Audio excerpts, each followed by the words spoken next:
গাজা উপত্যকা নিয়ন্ত্রণে নিতে গণহত্যায় মেতেছে ইসরায়েল। কেউ দখলদার সরকারকে লক্ষ্যচ্যুত করতে পারছে না। এর মধ্যেই ইসরায়েলের বিরুদ্ধে বড় যুদ্ধের হুঁশিয়ারি দিল আয়াতুল্লাহ খামেনির ইরান।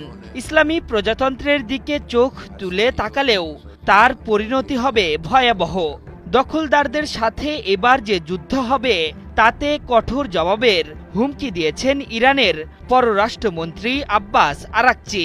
তিনি বলেছেন, যে কোনো কিছুই ঘটতে পারে, সব কিছুর জন্য প্রস্তুত তেহরান বলেও বজ্রকণ্ঠে হুঁশিয়ারি দেন ইসলামী প্রজাতন্ত্রের এই প্রভাবশালী মন্ত্রী।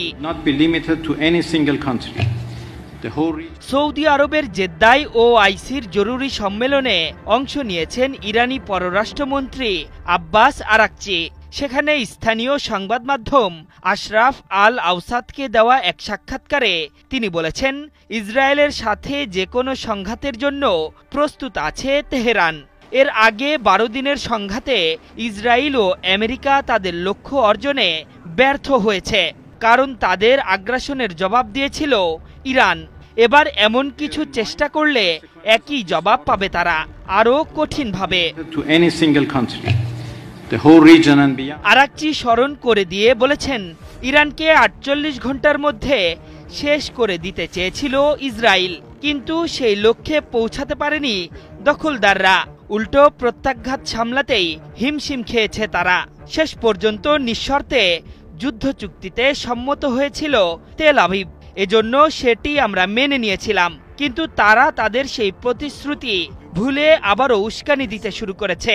আরাকচির এমন হুঁশিয়ারি এমন এক সময় এলো যখন সিরিয়া ও ইয়েমেনে মুহুর্মুহু বোমাবর্ষণ করে যাচ্ছে দখলদার সেনারা। পাশাপাশি ইরান সমর্থিত সশস্ত্র গোষ্ঠীগুলোকে নিরস্ত্র করতে নানা পায়তারা শুরু করেছে ওয়াশিংটন।